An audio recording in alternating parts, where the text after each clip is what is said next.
오늘은 데살로니가 전서 5장을 통해서 재림을 맞이하는 자세라는 제목으로 함께 은혜 나누도록 하겠습니다.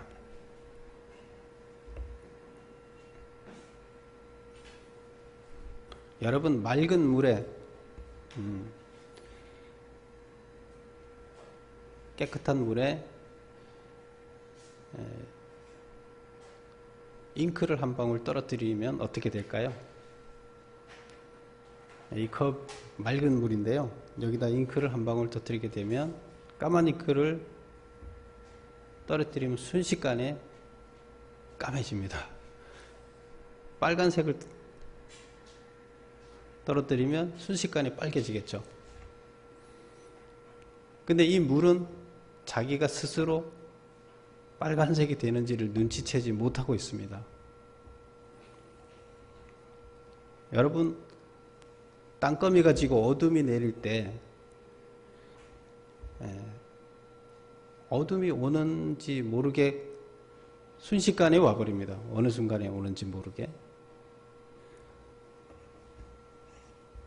그 죄라는 것이 바로 물이 이렇게 물들듯이 순식간에 물듭니다. 근데 이 물 자체는 자기가 물들었다는 것을 인식하지 못합니다.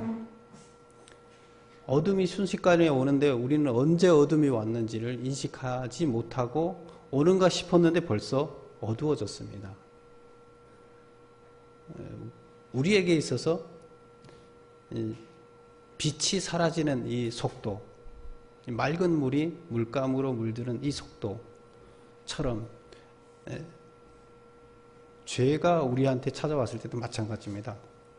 우리는 죄에 물들은지 모릅니다.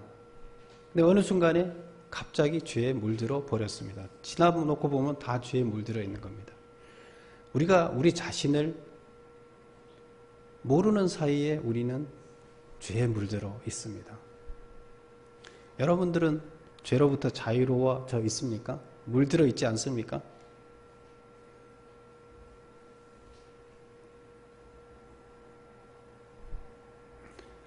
지금 사도 바울이 이 데살로니가 교인들한테 가장 큰 문제라고 생각하는 게 뭐라고 그랬죠? 다 잘하고 있다 그랬어요.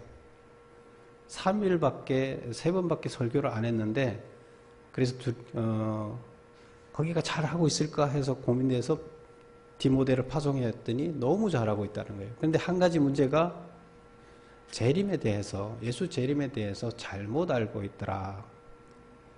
근데 잘못 알고 있기 때문에, 그래서 그들이 재림만 기다리고 현실의 생활에 충실하지 못한 삶을 살고 있더라. 이게 문제라 그랬습니다. 근데 지금은 어떤 상태예요? 원래 이들은 죄 가운데 있다가, 어둠 가운데 있다가 지금 깨끗한 물이 됐어요. 받아들였어요. 깨끗한 물이 됐는데 지금 모범적인 삶을 살아요. 근데 재림에 대해서 잘못된 의식을 갖고 계속 살다가 보면 어디로 가겠어요? 자기도 모르는 사이에 죄의 물감이 그들을 뻘겋게 물들입니다. 꺼멓게 어둡게 물들여 버립니다. 그래서 지금 사도 바울은 그거를 경계하는 겁니다. 지금은 깨끗해요. 맑은 물이에요. 그런데 거기에 물방울이 하나 떨어질까 봐, 뭐 때문에? 재림에 대한 잘못된 생각 때문에 그들의 삶이 어둡게 물들까 봐 지금 그거에 대해서 걱정을 하고 지금 이 편지를 쓰는 것이죠. 그러면 그 재림에 대해서 어떻게 얘기를 해야 될까? 이렇게 한번 생각해 보세요. 여러분이 어떤 사람을 전도를 했어요?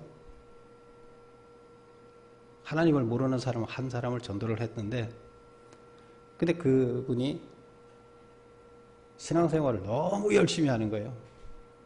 새벽에도 나와 기도하고 하루 종일 성경책 읽고 너무 열심히 해요. 그래서 사람들이 뭔가 바뀌었다 그러는데 가만히 보니까 자기 하던 일은 다 팽개치고 그냥 오로지 이것만 한다 생각해 보세요. 그 다음에 여러분들 걱정이 되겠어요? 안 되겠어요? 도대체 그러면 여러분들은 이 친구한테 무슨 말을 해줘야 될 것 같아요? 내가 절으라고 전도한 건 아닌데, 구원받으라고 전도했는데, 물론 이제 예수를 영접해서 구원을 받은 것 같은데, 아무것도 안 하고, 지금 그것만 하고 있어요.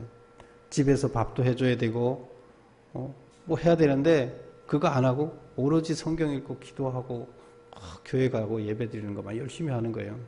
어떻게 해야 되겠어요? 사도 바울은 바로 이런 심정에 부딪혀 있는 겁니다. 성경에서는 아무것도 안 하고 하나님만 바라보고 그걸 하라고 말하고 있지 않다는 것을 가르쳐 줘야 됩니다. 지금 현재 삶에 충실해야 된다는 것을 사도 바울은 얘기해 줘야 됩니다. 그래서 그 얘기를 지금 하고 있는 겁니다. 지금 5장에서 여러분들이 그러면 하나님을 믿으면서 재림, 다시 오실 예수님을 기다리는 동안에 어떤 자세로 이 땅에서 살아야 되는지를 얘기하겠습니다 하고 오늘 얘기를 하는 겁니다. 지금 1절에서 한번 보세요. 1절에 이들이 제일 궁금해하는 게 뭘까요? 데살로니가 교인들이 제일 궁금해하는 게 뭘까요? 지금 지금 아무것도 안 하고 거의 재림만 기다리면서 뭐 하던 삶들을 내려놓고 재림만 기다리면서 하늘을 쳐다보고 있어요. 그래서 이렇게 얘기합니다. 때와 시기에 관하여 너희에게 쓸 것이 없음은, 이들이 때와 시기에 대해서 되게 궁금해하고 도대체 언제 옵니까?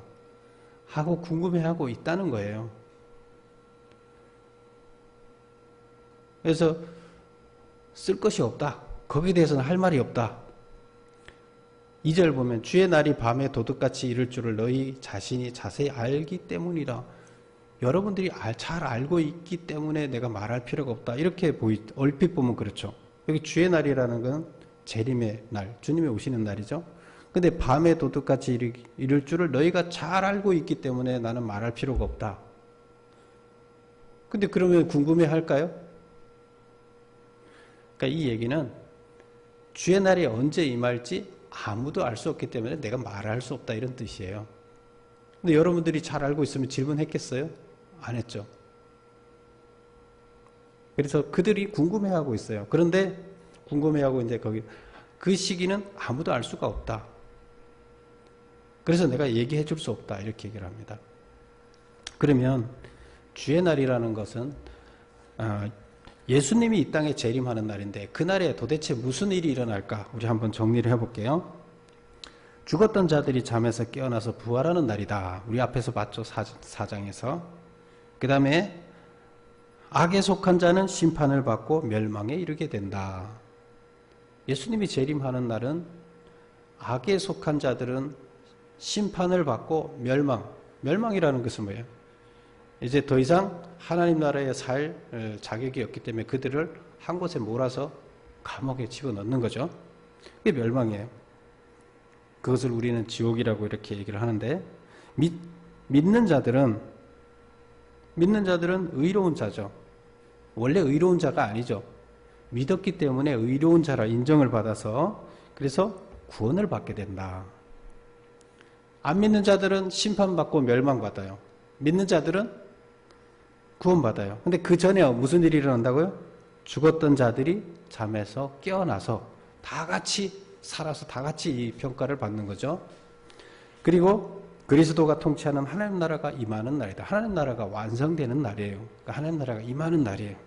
하나님 나라가 임할 때는 악은 없어요. 어둠은 사라져요. 악은 없어요. 거기에 의만 있고 선만 있어요. 빛만 있어요.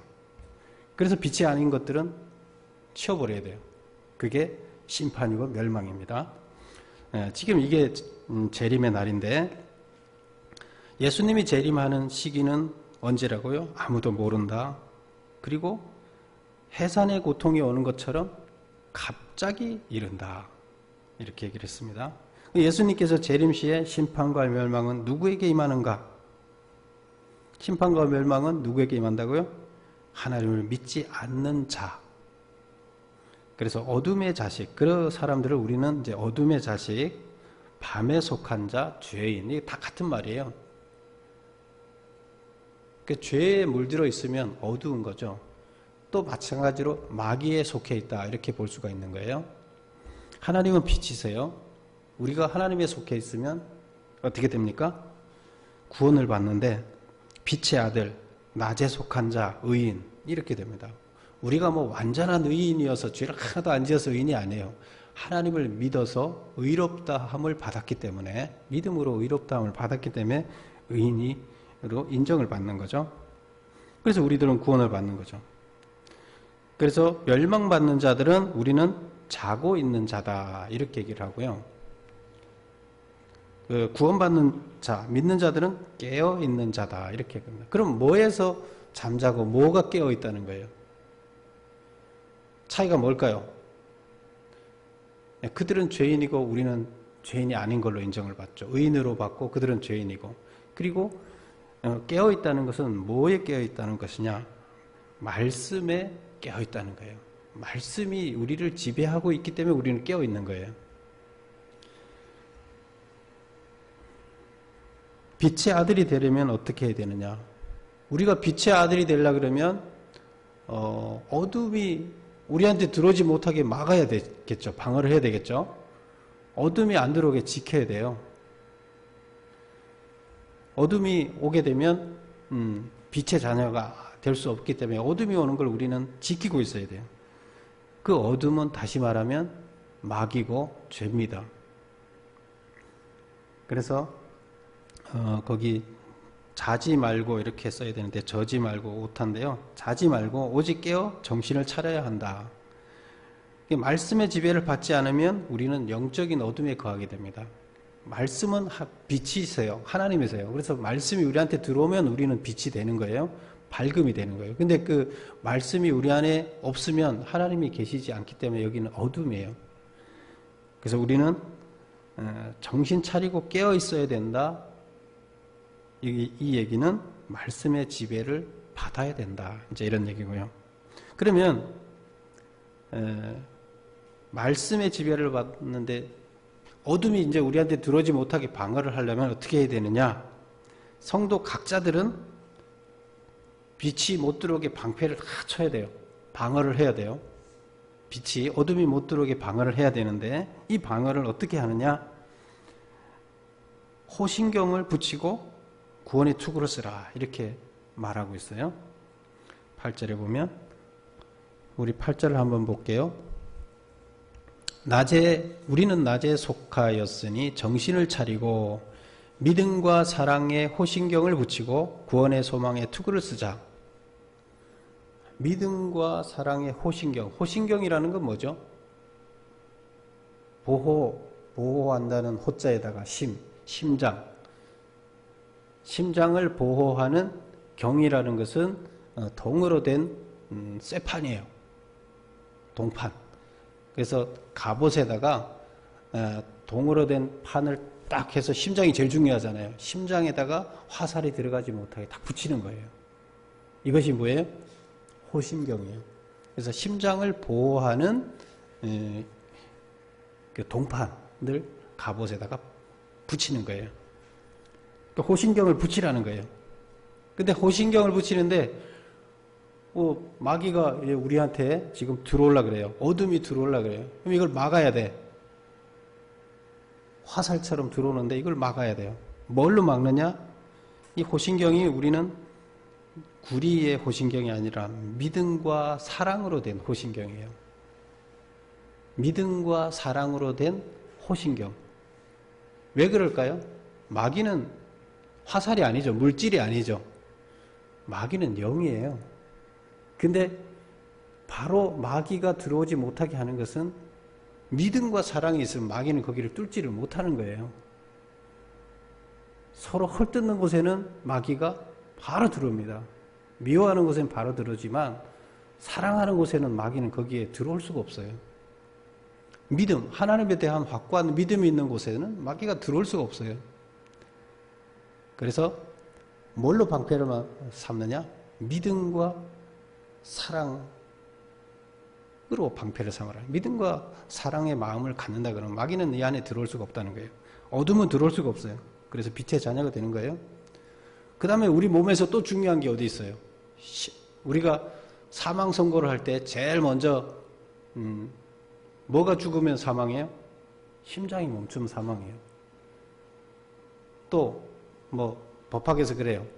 어느 시기를 사망으로 볼 거냐? 심장이 멈춘 시기를 사망으로 볼 거냐? 아니면 뇌가 정지된 상태를 사망으로 볼 거냐? 뭐 뇌사살 뭐 이런 게 있어요. 이제 근데 그거에 따라서 상속 시점에 따라서 그 상속이라든가 이런 게 많이 뭐 틀려져요. 거래가 언제 일어나는데 이가 언제 죽었느냐 이런 것 때문에. 근데 지금 여기서 사람이 죽는 거가 첫 번째 심장이고 두 번째 제일 중요한 게 뇌예요. 그러면 뇌는 머리죠. 머리를 보호해야 되는, 머리를 보호하려면 투구를 써야 되는데, 그러면 머리를 뭘로 보호할 거냐? 투구.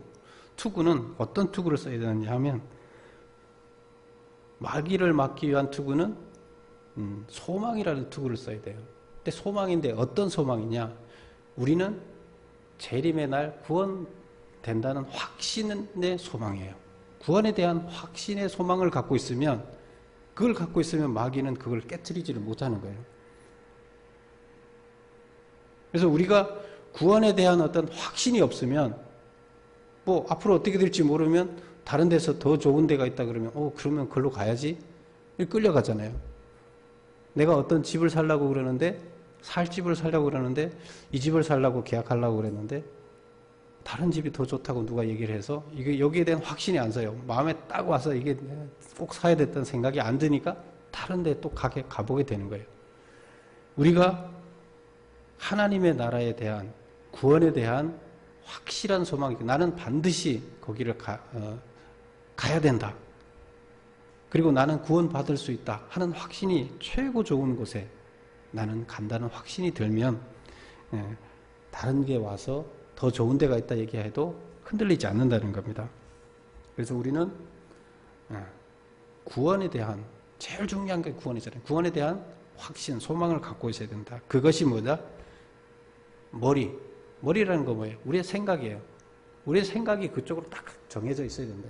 그것이 투구라는 거예요.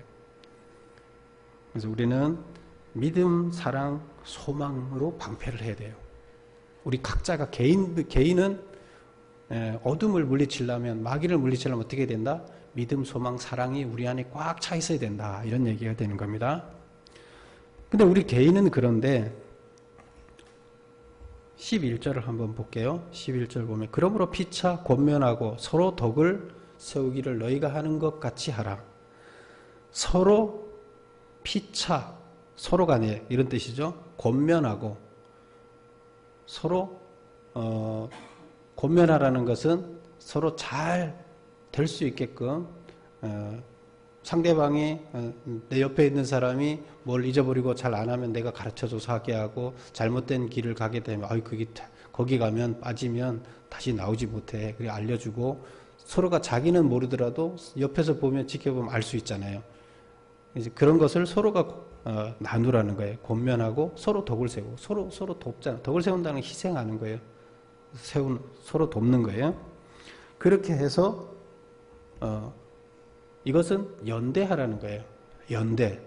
혼자가 아니라 성도들은 서로 연결되어 있어요. 연대하는 띠를 준비해야 된다. 띠로 묶어야 된다는 거예요. 그래서 혼자서는 우리는 어둠을 물리칠 수가 없다는 거예요. 혼자는 지금 이렇게 믿음과 소망, 사랑이라는 방패는 준비를 하지만 그것만으로 완전하지 않고 거기에다 한 겹을 더해야 되는 게 뭐냐? 서로가 뭉쳐야 된다는 겁니다. 성도끼리 연대의 띠를 해야 되는데 그게 뭐냐? 위로와 격려와 희생이라는 겁니다. 이렇게 해서 뭉쳤을 때 우리 혼자는 신앙생활하기 힘들어요. 근데 같이 하게 되면 이길 수 있다. 그래서 처음에 빛의 아들이 되려면 어떻게 해야 되느냐? 제일 처음에 나오는 게 자지 말고 깨어 정신을 차리고 깨어 있으라. 이 얘기는 뭐에 깨어 있으라는 거예요? 말씀에 깨어 있으라는 거예요. 말씀이 우리 안에 들어와서 항상 나를 깨우고 있어야 돼요. 말씀이 없으면 우리는 잠자고 있는 거예요. 말씀이 내 안에 들어오면 나는 깨어 있는 겁니다. 말씀이 내 안에서 나를 지배하고 내 생각과 뭘 할 때 결정과 이것을 나를 지배한다 그러면 나는 깨어 있는 겁니다.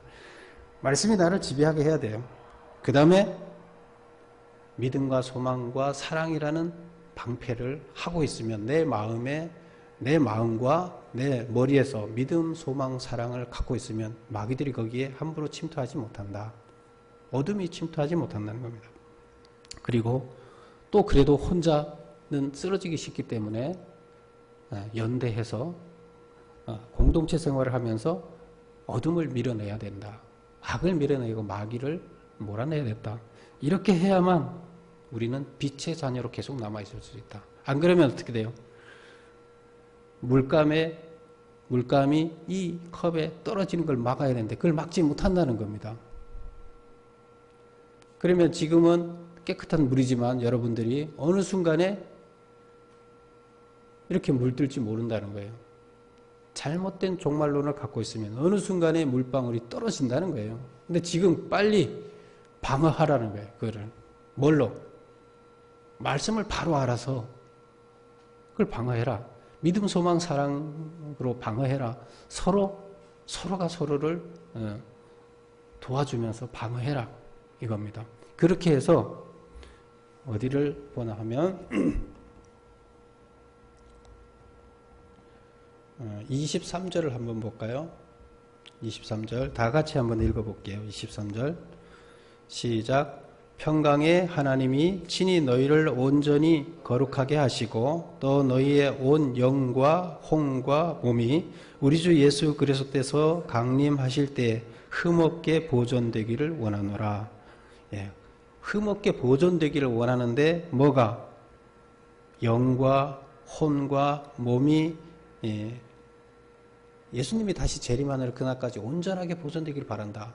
어둠에 물들지 않고 온전하게 보존되기를 바란다. 그 물의 물방울을 떨어뜨리지 못하게끔 이것을 계속 방어를 잘해라.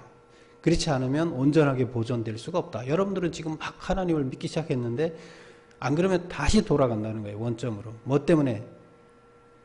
말씀을 제대로 알지 못하고 종말에 대해서 이해를 잘못하게 되면 그것은 바로 마귀가 침투해서 여러분들의 삶이 잘못된다는 거예요.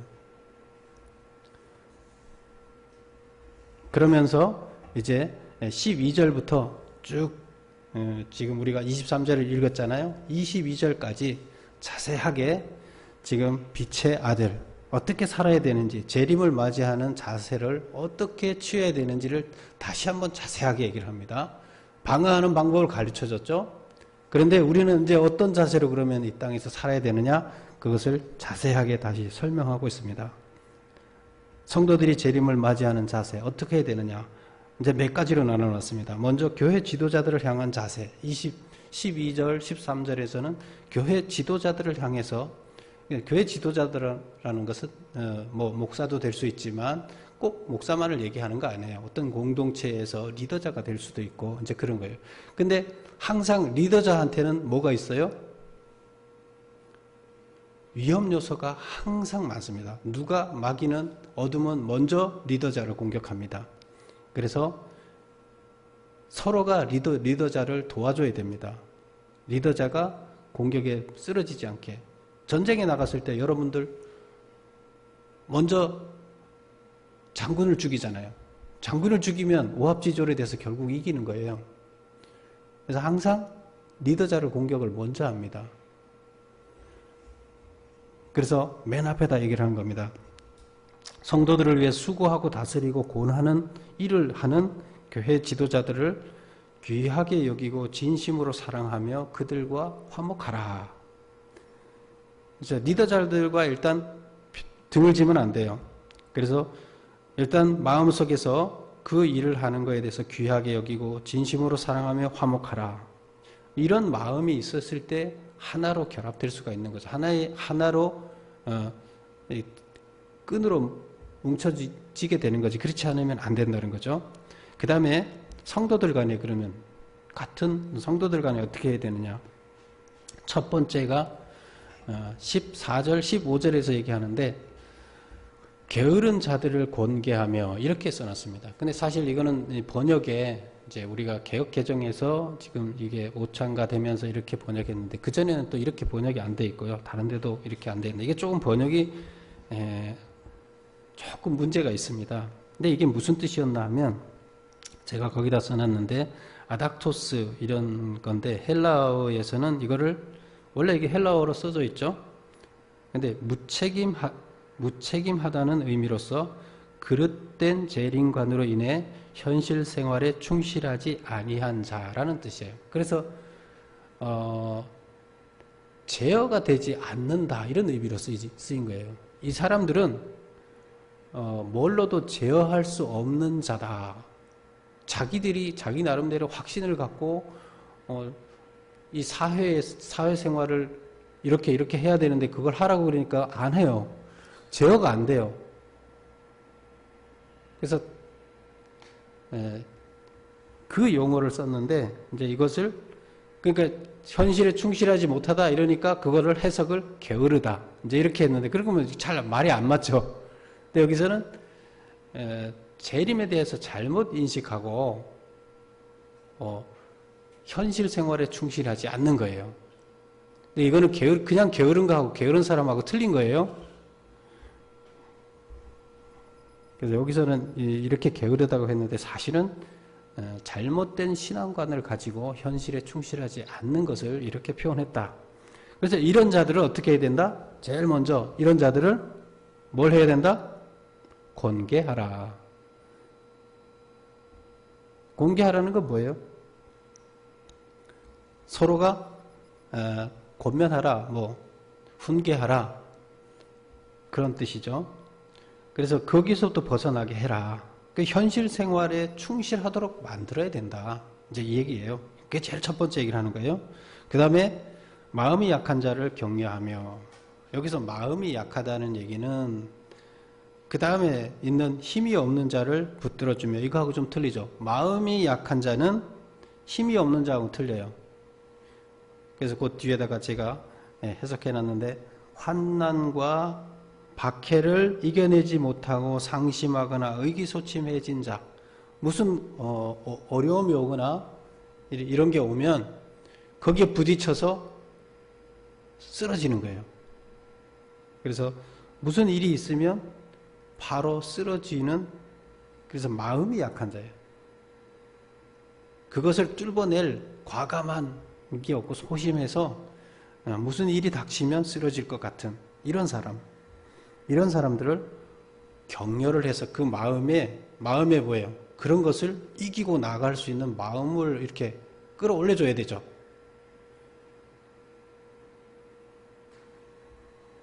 그래서 마음이 약한 자가 마음이 강해서 그런 어려움이 와도 그거 아무것도 아니다 하고 밀고 나갈 수 있게끔 우리는 근데 결국에 스스로 그걸 헤치고 나가야 돼요. 그거를 우리가 옆에서 헤치게 해줄 수는 없어요. 우리는 뭘 해줘야 돼요? 그 마음이 그걸 헤치고 나갈 수 있는 확신을 가지게 마음을 끌어올려줘야 돼요. 강하게 해줘요. 마음을 강하게. 그 역할을 우리가 해줘야 된다 얘기예요. 결국 그런데 자기가 그걸 헤쳐야 돼요. 헤치지 못하면 안 돼요. 근데 그거를 옆에서 해줘야 된다 얘기고 그 다음에 힘이 없는 자를 붙들어주며 얘기는 힘이 없다는 것은 신앙적으로 윤리적으로 미성숙한 자 육체적으로 얘기하면은 어린애, 미성년자 이렇게 볼 수 있는데 여기서는 영적인 것을 얘기하기 때문에 힘이 없다. 영적으로 힘이 없다는 거면 신앙적으로 윤리적으로 아주 성숙해 있지 않아요. 아직 어려요. 그래서 무슨 일이 생기면 그거를 영적으로 나약해서 영적으로 객관적으로 어린애 우리 미성년자들은 아예 그 미성년자라고 치죠. 영적으로 맞아요. 우리 초신자들은 어때요? 초신자들은 무슨 일이 생기면 당연히 거기에 대해서 우리가 몇 년 동안 신앙생활 한 사람과 같이 생각할 수가 없죠.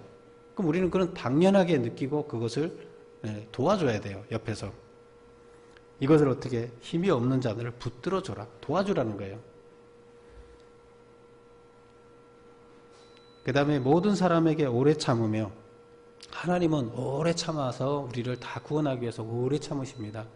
그래서 우리가 지켜보면 생각대로 거의 되는 게 없죠. 자식들 바라보면서 교육시킨다고 해서 금방 되나요? 안 되죠. 오래 참으며 기다려라. 하나님께서도 그렇게 하기 때문에 우리 교인들 중에서도, 우리 동료들 중에서도 그렇게 변하지 않고 하나님 앞에 가까이 나오지, 이렇게 해야 되는데 잘 안 해요. 그런데 그것을 강제적으로 막 시킨다고 해서 되는 게 아니잖아요. 오래 참으면서 그걸 다 수용을 해주고 이해를 해주라는 거예요. 끌어안아 주라는 거예요. 그 사람 입장을. 그래서 오래 참으라. 악으로 악을 갚지 말며 서로 선을 베풀며 모든 사람에게 선을 베풀라. 악으로 악을 갚지 말라. 누가 나한테 악을 한다 해서 내가 그걸 악으로 대하지 말고 서로 선을 베풀며, 이거는 개인 대 개인 간에 서로 선을 베풀고 모든 사람에게 선을 베풀고 공동체에다가 또 선을 베풀며, 이런 뜻입니다. 그렇게 해라. 이것이 성도들 간의 자세다, 이런 얘기입니다. 그 다음에 개인의 신앙에 있어서는 개인적으로는 항상 기뻐하라, 쉬지 말고 기도하라, 범사에 감사하라. 여러분 항상 기뻐하라 가능합니까? 쉬지 말고 기도하라, 범사에 감사하라. 이것이 하나님이 기뻐하는, 우리 18절을 한번 볼까요? 18절에 범사에 감사하라, 그 뒤에 뭐라 써져 있어요? 다 같이 한번 읽어볼게요. 이것이 그리스도 예수 안에서 너희를 향하신 하나님의 뜻이니라. 이것이 하나님의 뜻이에요. 우리가 어떻게 살기를 바라느냐 하면 이렇게 살기를 바라요. 여러분 자식이나 손자가 막 인상 쓰고 맨날 그러고 있으면 기분 좋겠어요? 무슨 조금 어려운 일이 있어도 아무것도 아니라고 생각하고 그냥 기쁘게 살면 여러분도 기쁘겠죠? 어차피 뭐 겪어야 할 거 그냥 툭툭 털고 일어나는 거 보면 여러분도 기쁜 거예요. 하나님 마찬가지예요. 자식이 항상 기뻐하며 살기를 바라고, 쉬지 말고 기도하라. 이것은 여러분 쉬지 말고 어떻게 기도할 수 있을까요? 여러분 생각할 때 혼자 생각한다고 생각하지 마세요. 그러니까 뭘 생각할 때 항상 같이 의논을 해요. 혼자 생각할 때 의논을 해요. 누구랑? 하나님이랑. 뭐를 할 때 항상 하나님을 끼워놓고, 나 혼자 한다고 생각하지 말고 하나님을 끼워놓고 하나님과 의논하고 물어보고 의논하고 계속 그걸 하세요. 그러면서 뭘 하세요? 이게 뭐냐? 쉬지 않고 기도하는 겁니다. 그래서 우리는 쉬지 않고 기도하라를 항상 나와 동행하고 있는 하나님, 내 안에 계시는 하나님과 계속 대화하세요. 뭘 할 때 계속 같이 얘기를 하세요. 이것이 기도입니다. 이것이 생활화되어야 됩니다. 이것이 쉬지 말고 기도하라. 누구랑 기도하라는 건 누구랑 얘기하라는 거예요? 하나님과 얘기하라는 거예요. 우리는 계속 혼자가 아니에요. 계속 하나님과 얘기해야 돼요. 삶에서 이걸 지키라는 거예요. 범사에 감사하라. 여러분 죽을 병에 걸렸다고 생각해 보세요. 아니면 감옥에 갈 수밖에 없는 상황에 처했다고 생각해 보세요. 그런데 그걸 다 사면해 줬어요. 우리가 지옥에 갈 수밖에 없는데 구원해 줬어요. 더 이상 뭐가 필요해요? 더 이상 뭐가 필요합니까?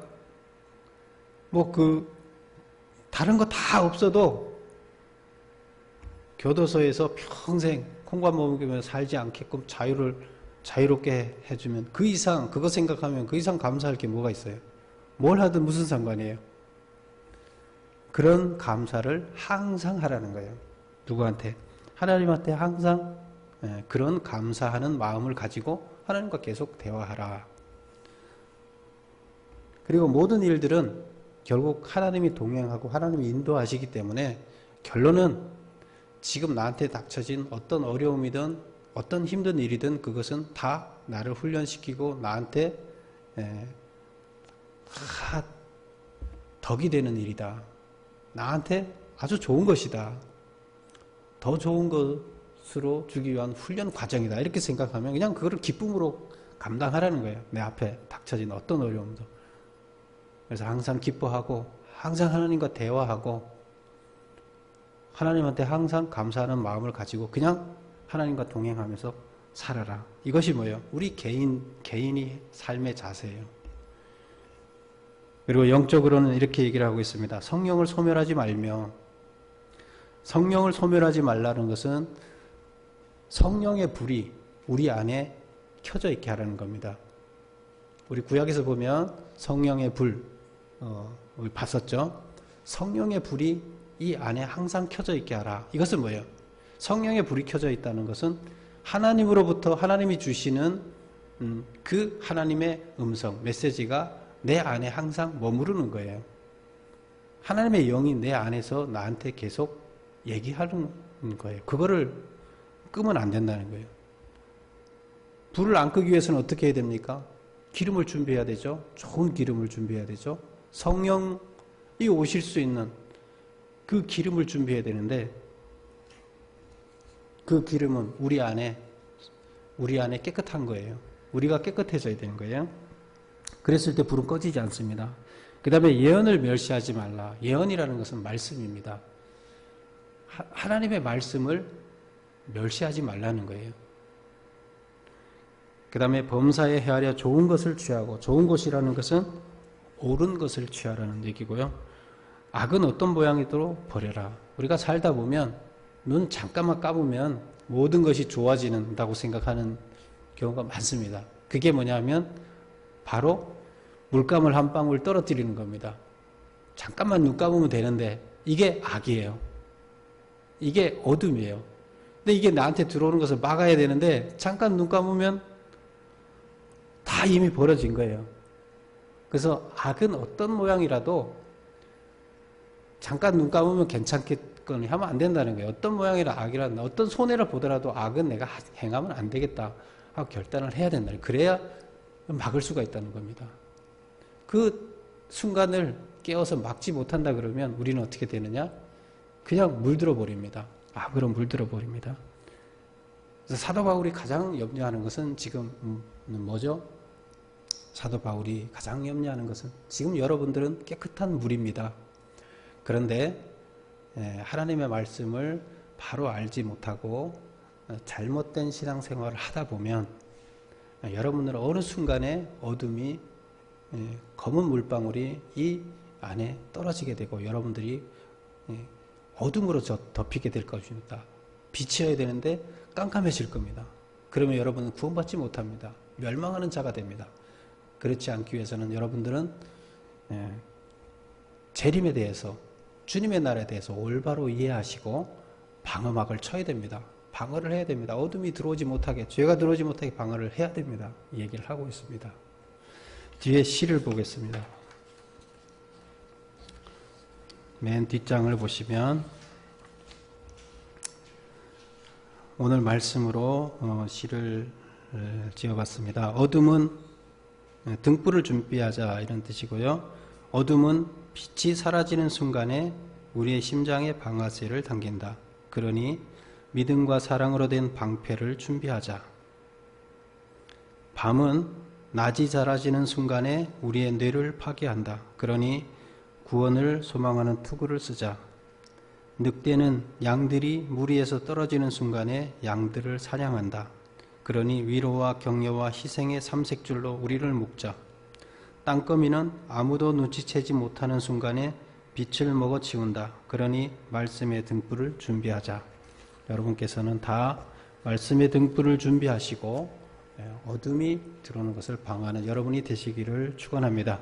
기도하겠습니다. 아버지 하나님, 우리들이 하나님을 믿고 구원을 받았습니다.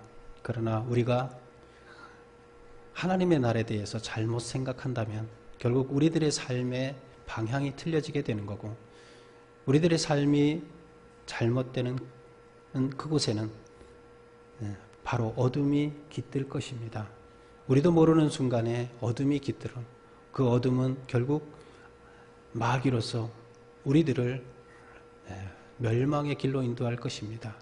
이제 우리들은 등불을 준비하고 말씀의 등불로서 이 어둠을